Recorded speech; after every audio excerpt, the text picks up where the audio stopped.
Muy bien.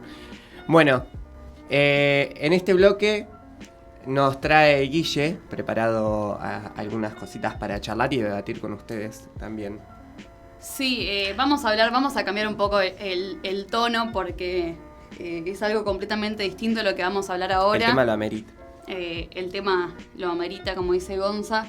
En estos últimos días, las redes sociales, los medios de comunicación se vieron inundados de posteos y de hashtag con justicia para Samuel, un joven de 24 años asesinado mediante un crimen de odio por ser gay en la ciudad de A Coruña, Galicia, en España.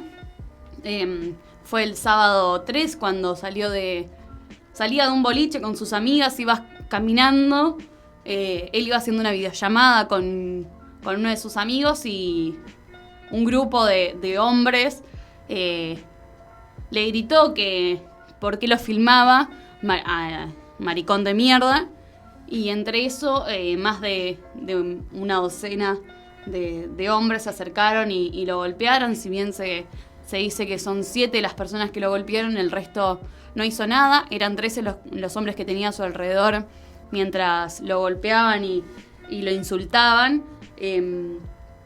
porque esto se dice que es un crimen de odio porque fue al grito de tomá maricón, para que aprendas maricón. Comentarios que atrasan totalmente y que, bueno, en España salieron a la calle todos los movimientos LGBTIQ, la sociedad en sí. Creo que salió cientos de miles de personas, no solo en la ciudad de A Coruña, sino también en Madrid, en un montón de lugares más. Se movilizaron para pedir justicia por Samuel. Fue la familia quien agradeció el apoyo de la sociedad porque están pasando un momento muy, muy doloroso, porque le arrebataron la vida de su hijo por el solo hecho de ser homosexual. Cosas que generan muchísimo tristeza, pero también bronca, porque cómo se siguen reproduciendo estas cosas pese a los cambios sociales que hay y culturales. Hay personas que se sienten en el poder de ser superiores, de sentirse más que uno, más que una, por el solo hecho de pensar y tener una orientación sexogenérica diferente. Entonces, bueno, la sociedad española salió a reclamar. Mismo el presidente dijo que fue un crimen completamente violento y del que hay que repudiar. Si bien se está investigando, son 13 los detenidos, todos hombres. Bueno, se están investigando a través de testigos y de cámaras de seguridad y todo, para ver quién fue quiénes fueron los que golpearon. Si bien todos son cómplices, a Samuel lo dejaron tirado en la calle hasta el momento que llegó la ambulancia, se lo llevó y en el hospital fue cuando se declaró su muerte. Estos agresores se fueron cuando él ya no respiraba. Es algo que traemos acá a la mesa de discusión y de debate también, porque es algo que particularmente me moviliza y me embronca muchísimo, porque no está lejano a nuestra sociedad tampoco. No, por más que, perdón Guille, pero por más que estos hechos hayan ocurrido en España, digo, en Argentina, en La Plata y en los lugares donde cotidianamente circulamos, ocurren con cotidianidad. Sí. Y eso es lo grave en los tiempos que corren, ¿no? O sea, en cualquier momento de la historia, ¿no? Sí, pero creo que no nos sorprende porque la sociedad está... Ay, iba a decir una mala palabra. Pero la sociedad está bastante intolerante. Hay gran parte de la sociedad que nunca logró entender y en eso tienen un papel fundamental los consumos que tienen, los medios de comunicación, la cotidianidad de cada persona, las escuelas, todo tiene que ver con que, bueno, no se está logrando dar un avance en términos de derechos sociales, porque por más que tengamos una ley de identidad de género, una ley de matrimonio igualitario, que permita a todas las personas ser quien quieren ser, la sociedad no lo está aceptando y es algo completamente repudiable. Trayéndolo a Argentina, los últimos datos son del año pasado, entre el 1 de enero y el 31 de diciembre del 2020, en Argentina se registraron 104 ataques de odio, entre ellos 11 crímenes, del 99 crímenes también son travesticidios. No solo son crímenes, porque muchos no llegan al homicidio, travesticidio, como sucedió también con Samuel, que fue un homicidio, sino que todo el tiempo hay ataques que insultan, que denigran, que colocan a las personas que tienen una decisión sexogenérica diferente, los colocan en un grado de inferioridad, y hay personas, como decía recién, que se sienten en el derecho de violentar de cualquiera sea la manera a otra persona. Todos estos crímenes de los que estoy hablando son dirigidos a personas de entre los 19 y los 40 años. No hay rango etario que se salve de estas situaciones. Y también yo recién hablaba de los consumos, ¿no? Y lo hablábamos el lunes pasado, cuando fue el Día del Orgullo, de que recalcamos que las movilizaciones del colectivo LGBTIQ siempre fueron con alegría, siempre fueron mostrándose, siempre las manifestaciones fueron, bueno, acá estamos nosotros, siempre fue una fiesta, una alegría, siempre personas abrazadas, era esa la manifestación, pero creo que hay que dejar de romantizar eso y la idea del love is love, que se reproduce en todos lados, y empezar a hablar de derechos, porque el love is love es parte de, si bien empezó siendo una manifestación del colectivo y del movimiento, los medios de comunicación y las industrias lo usan como mercantilización. Hoy te compras un labial y te trae un sticker con la bandera del orgullo, con Love is Love. Hoy las campañas de cremas, de tinturas de pelo, de maquillaje, de todo te traen, se muestran también en la televisión y en las redes sociales. Sí, se hace de una bandera de lucha política una cuestión más de merchandising y de marketing. Y te muestran que, bueno, que un hombre, que una mujer, que una mujer trans, que todos se pueden maquillar, todos usan sus cremas, porque love is love, porque todos tenemos derecho a amar, y todos tenemos derecho a amar, pero ¿hasta qué punto en la sociedad argentina, y en este caso estamos hablando de la española también, estos derechos se están dando? Sí, yo creo que comercializar, digamos, la lucha, como vos decís, bajo el lema de Love is Love, deja a un lado y invisibiliza todas las problemáticas que están ocurriendo, sí, lo muestra como a nivel algo mundial, hermoso.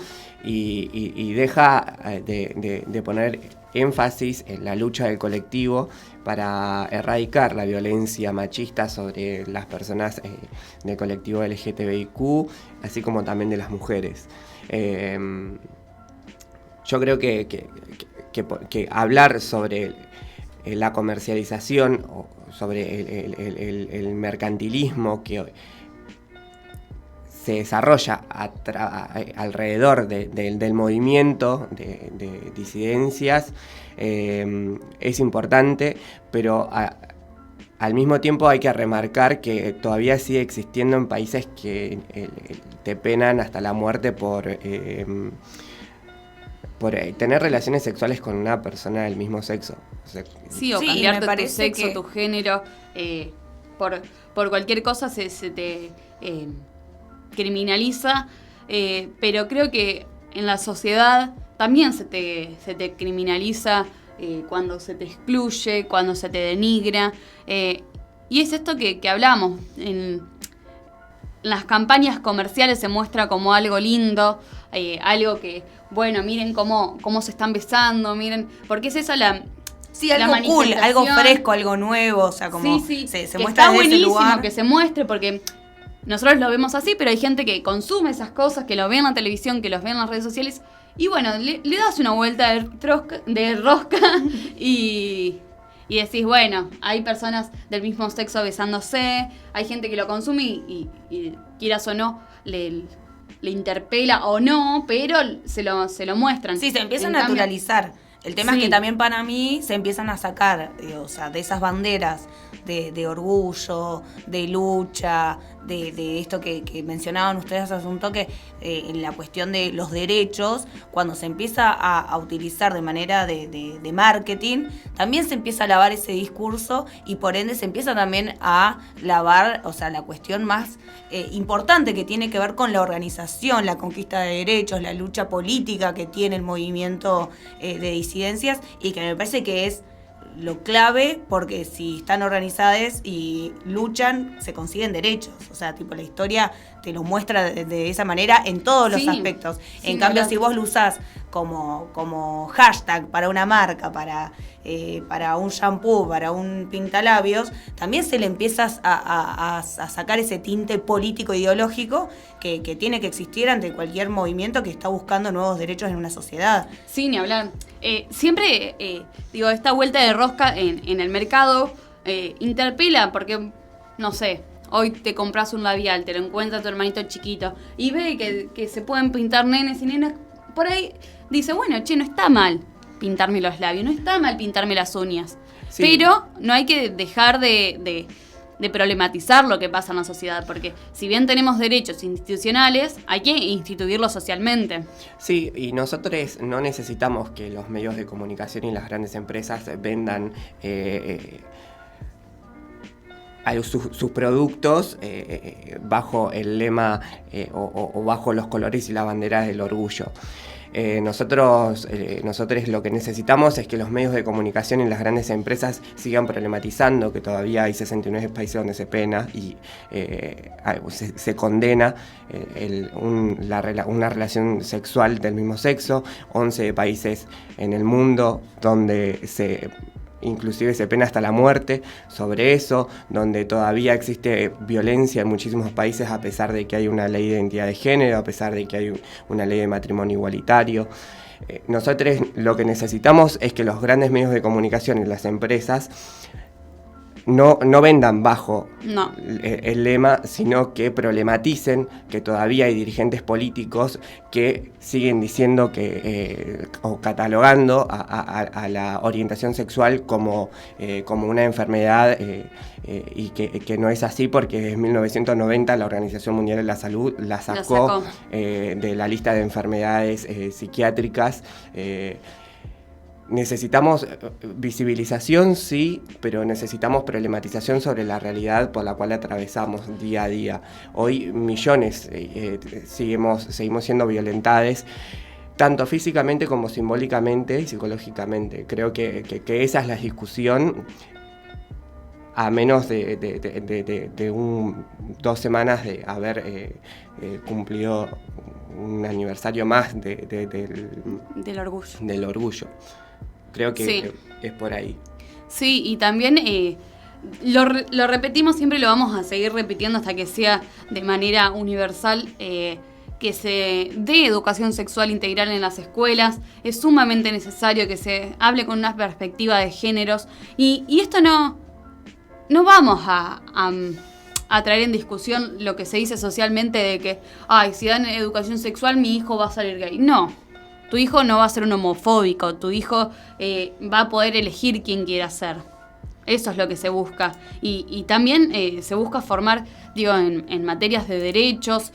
La ley Micaela es súper necesaria para que cada persona que, en este caso vamos a hablar de las escuelas, que dé una clase de educación sexual, la dé con con idea de lo que está haciendo, con conocimiento, que no lo dé como, bueno, usar preservativo, usar toallitas y pastillas anticonceptivas, sino que haya una educación sexual de manera integral y especializada. Pero no solo eso, sino que también tiene que haber una reversión en términos de dar a conocer enfermedades de transmisión sexual, que es algo que sigue siendo tabú en la sociedad y que, a los homosexuales durante muchísimo tiempo se dijo que el SIDA era la enfermedad de los gays, que el cáncer de útero era la enfermedad de las putas, y hay un montón de cosas que tenemos que charlar y que tienen que dejar de ser tabú en nuestra sociedad y empezar a discutirlas desde las bases, que son las escuelas, empezar a decir, bueno, para que no pase esto, tiene que pasar esto.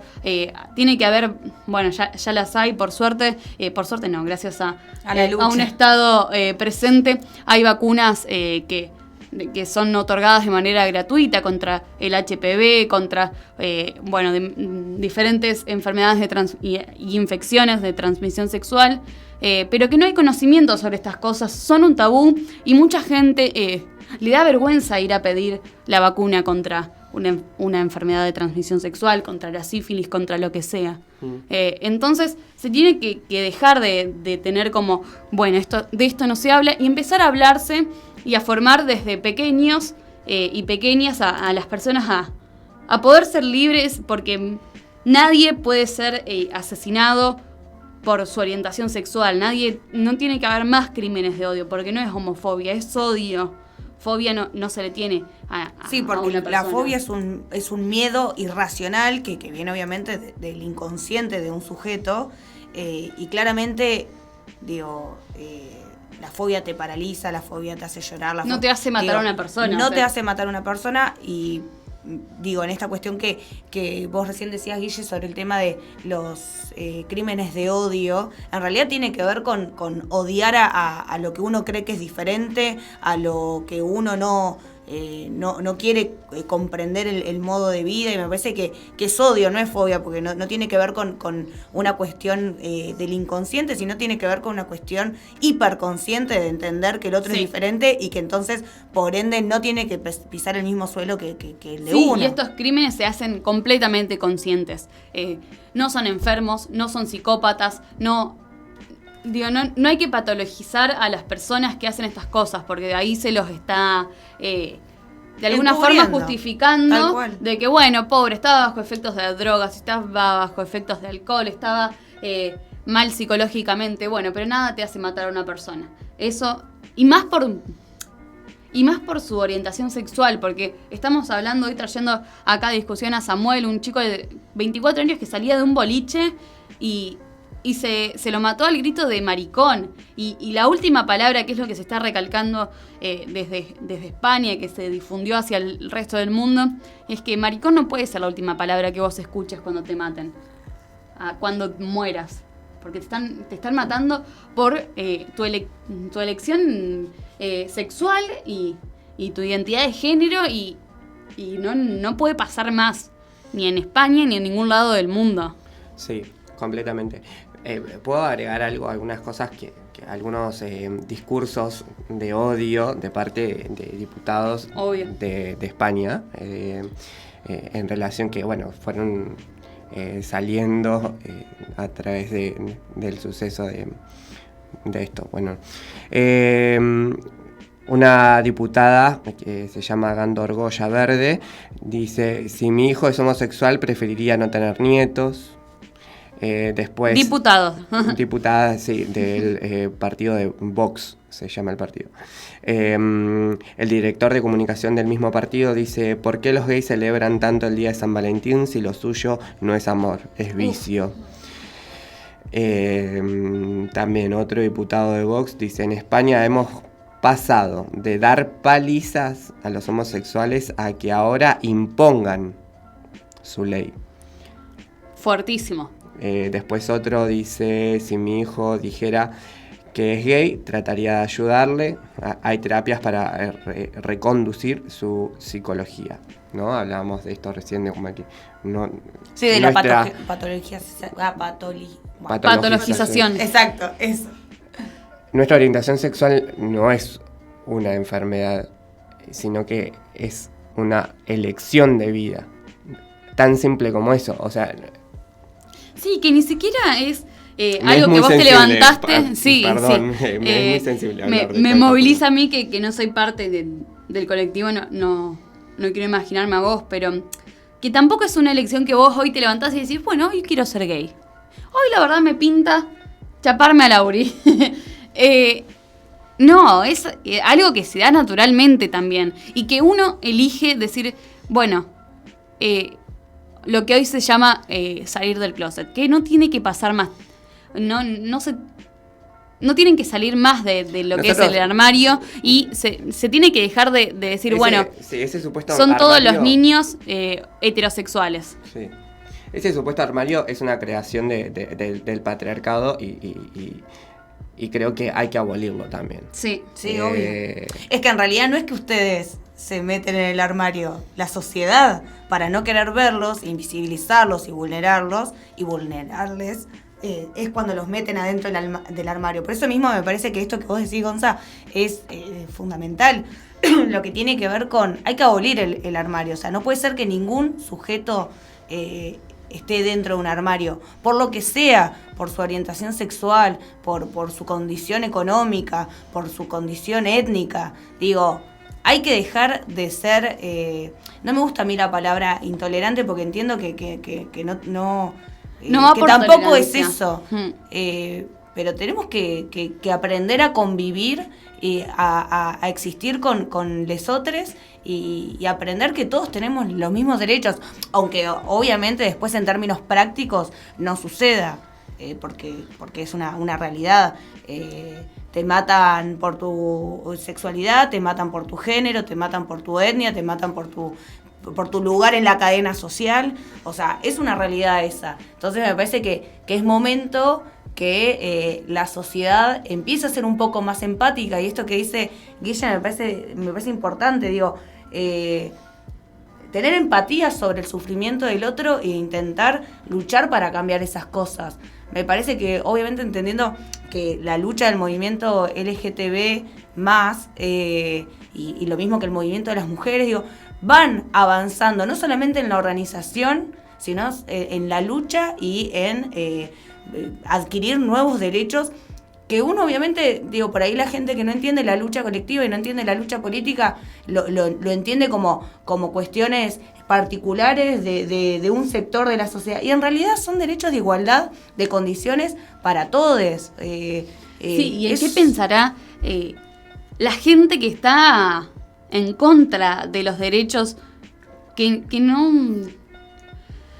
se le dan a ellos, sino a una parte de la sociedad que siempre fue excluida e invisibilizada? ¿Cómo decís, bueno, yo estoy en contra de esto? ¿Qué es lo que te hace como persona estar en contra, no? Si me permiten, quiero leer la acabo de leer y me emocionó un poco, la carta que escribió la familia de Samuel. Que pegaron en la vereda. Sí. Pegaron en el lugar donde lo mataron. Dice: hola, soy el padre de Samuel. Quiero primeramente agradecer el excelente trabajo de los equipos del 061, que es la policía de allá, por todo el esfuerzo realizado en cuanto al al pronto atendimiento de nuestro hijo. Nos quitaron la única luz que nos iluminaba nuestra vida. Sabemos que vamos a tener un camino muy largo por recorrer. Estaremos apoyados en nuestra familia, amigos y compañeros que nos ayudaron a salir de que nos ayudarán a salir de este camino oscuro. Agradecemos todas vuestras oraciones y muestras de cariños. Agradecer a nuestra maravillosa ciudad, a Coruña, gracias de corazón. Que Dios pueda recompensar todo el cariño que nos estáis brindando. Un abrazo muy fuerte a todos y deseamos que nunca más llegue a ocurrir otro día tan negro como el que estamos viviendo. No a la violencia. Y bueno, se hizo una especie de lugar donde la gente fue a llevar sus flores y a despedir a Samuel, que no tenía que ser la forma de despedirlo, ¿no? Sí, completamente. Nada, para agregar, algunas cuestiones relacionadas a esto que veníamos charlando sobre la violencia y sobre todo me dirijo a las personas heterosexuales que gozan de alguna manera del privilegio de serlo en una sociedad patriarcal y machista en la que vivimos, no solamente en Argentina sino en el mundo, que puedan replantearse su situación de privilegio y su postura de privilegio y su vida de privilegio, tanto de derechos como de relaciones sociales, ¿no? Y que pueda entender y desconstruir la violencia, y pueda entender que la violencia no solamente es una violencia física, que es la más aberrante de todas, sino que también hay violencia psicológica y violencia simbólica que infiere un montón y que durante muchísimos tiempos y hasta el día de hoy ha sido causa inclusive del suicidio de personas del colectivo. Dejemos de utilizar palabras como maricón para decir que una persona es débil o que tiene miedo o que algo sucede. Dejemos de utilizar la palabra puto como insulto. Preguntémosle a la otra persona cómo desea identificarse, cómo desea llamarse. Respetemos esa decisión, respetemos la vida del otro. No cataloguemos a alguien por lo que no hace, o si no le gusta el deporte, si no le gusta el fútbol, si no le gusta algunas cuestiones relacionadas a cosas que muchas veces los hombres cis y hetero llevan a cabo con cotidianidad, y por eso se entiende también que es una actividad de hombres, digamos, ¿no? En el caso. Sí, que quienes no la practican son homosexuales. Sí. Como partir desde ahí, ¿no? Desde la reflexión y el reconocimiento hacia la otra persona y de la desconstrucción. Que estamos a tiempo, nunca es tarde para hacerlo, y que es súper necesario. Es súper necesario porque la vida de nosotros muchas veces se pone, muchas veces no, siempre se pone en peligro, por decirlo así. Sí, y recordar en este sentido que en Argentina Tehuel de la Torre lleva más de 100 días desaparecido. Salió de su casa el 11 de marzo, fue a una entrevista de trabajo y todavía no se sabe nada de él. Si bien se está investigando, no se está haciendo la investigación necesaria, no se está difundiendo de manera como se haría con una persona cis heterosexual, no se está dando el tratamiento mediático ni la búsqueda... Ni judicial tampoco. Ni judicial que se necesita. Lleva más de 100 días desaparecido y no hay rastros, no hay alguna pista certera de lo que pasó. Así que seguimos buscando a Tehuel.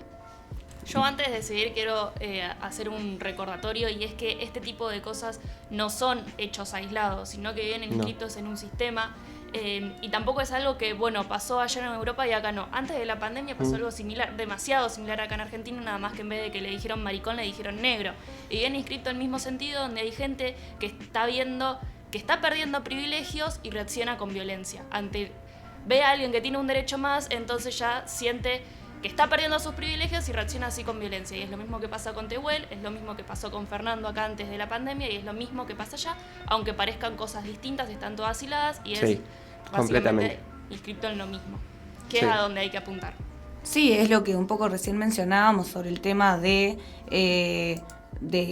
pongo entre comillas porque por ahí es medio sensible, pero la cuestión de lo distinto, lo diferente, es la falta de empatía con el otro, digo, más allá de la orientación o de la etnia, y me parece que yo justo había abierto las últimas noticias sobre Fernando, que también lo matan básicamente porque estaba en un boliche, salen del boliche y le dicen negro de mierda y lo terminan matando.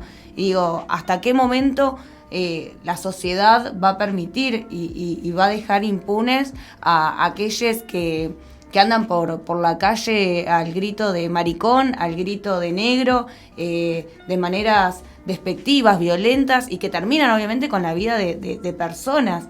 Digo, me parece que estamos en un momento donde la sociedad tiene que entender que primero que obviamente ninguna agresión tiene su justificación en nada, o sea que no podemos andar matándonos por cualquier pelotudez, y mucho menos andar o sea, permitir la casa de gente por su elección individual, por su condición étnica, por su condición económica.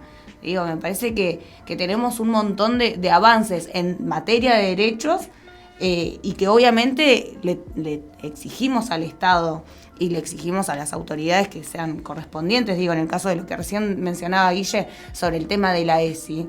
La ESI va a eso, a comprender que hay diferentes elecciones sexuales, que hay diferentes modos de relacionarnos, que para poder detectar causas tempranas de abusos, de violaciones en los hogares, digo, más allá de lo sexual reproductivo y de los cuidados sexuales, en realidad es para empezar a pensar nuestros lugares, en este caso de la ESI, el lugar de los niños y adolescentes en una sociedad con nuevos derechos, y empezar a pensarnos en otros espacios y de otra manera de relacionarnos, y que no terminemos después, obviamente, teniendo que hablar de estos temas que no solamente son tristes, sino, como decía al principio Guille, te dan mucha bronca, porque siempre estamos hablando de una persona que la matan por ser gay, o de una persona que la matan por ser trans, o de una mujer violentada por su marido que hizo 18 denuncias y nadie la escuchó. Digo, es momento que como sociedad no solamente nos empecemos a replantear desde nuestros lugares individuales y nos empecemos a organizar de manera colectiva para garantizar más derecho y la disposición de todas las leyes que tenemos, sino también empezar a mover las instituciones para que esas leyes que tenemos, que son conquistas de nuestro pueblo, sean finalmente aplicadas, y que no por cuestiones individuales de no quiero que se metan con mi hijo, tener una sociedad que ante cualquier intolerancia andan matando gente por la calle. Digo, me parece que estamos en un momento donde tenemos que pensar que no vivimos solos en este mundo, que tenemos un montón de contextos diferentes, y que dentro de la diversidad y de la diferencia también tenemos que hacer una sociedad igualitaria y una sociedad muchísimo más justa. Y me parece que no hay que esperar a que ninguna otra tragedia nos pegue en la cara para decir, bueno, no tiene que haber ninguna mujer más muerta en manos de su marido, su pareja, o ningún niño más también de manera que se quede sin padres, porque también hay un montón de niñas que hoy en día no tienen padres porque a la madre la mató el padre y el padre está preso. Digo, esos niños, o sea, ¿qué justificativo le das como Estado? O sea, me parece que como Estado tenemos que ir a eso, a una educación integral, y la gente por ahí, que obviamente no estamos ya en el sector educativo primario, secundario, por ahí los más grandes también entender que cambian, los procesos sociales cambian, y que nos tenemos que adecuar y tenemos que entender también y ser empáticos sobre las situaciones que cada uno viva, aunque por ahí uno particularmente, individualmente, no las viva, como decía recién Guille. Sí, ni hablar de que estamos hablando desde un sector de privilegio, porque a mí jamás se me insultó por mi elección sexual, jamás se me golpeó, jamás se me hizo violencia psicológica o simbólica por mi elección de vida y sexual y afectiva. Entonces, pero probablemente por ser mujer sí te han dejado fuera de un montón de espacios. Sí, pero... Por eso digo que las violencias, como decía recién Alina, las violencias en diferentes lugares terminan siendo la misma. Sí, ni hablar. Que tienen que ver con el sistema político, económico en el que vivimos. Pero bueno, es un poco desde el lugar de privilegio en el que estoy, en cuanto a lo que nos compete hoy, que es el asesinato brutal de Samuel. Bueno, poner un poco la empatía ahí y decir, bueno, esta lucha es de todos, de todas, y Samuel somos todos y todas.